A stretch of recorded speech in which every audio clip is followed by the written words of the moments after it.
Kannada beauty Rashmika Mandanna ఇప్పుడు full జోష్ మీద ఉన్న సంగతి తెలిసిందే. యానిమల్ పుష్ప 2 హిట్స్ తర్వాత ఈ బ్యూటీకి మరిన్ని ఆఫర్స్ వచ్చాయి.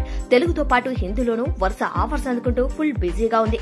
అయితే కొన్ని రోజుల క్రితం రష్మిక తన జిమ్ లో కసరత్తులు చేస్తుండగా ఆ జరిగిన ప్రమాదంలో తన కాలికి గాయమైంది. దీంతో కొన్ని రోజులుగా ఆమె బెడ్ రెస్ట్ తీసుకుంటుంది. దీంతో ఈ బ్యూటీ నటిస్తున్న సినిమాల చిత్రీకరణకు బ్రేక్ పడింది. ఇక ఈ రోజు హైదరాబాద్ విమానాశ్రయంలో రష్మిక వీల్ చైర్ లో కనిపించింది. ఇవాళ ముంబైలో జరిగిన చావా ట్రైలర్ లాంచ్ ఈవెంట్ కు హాజరైంది ఈ ముద్దుగుమ్మ.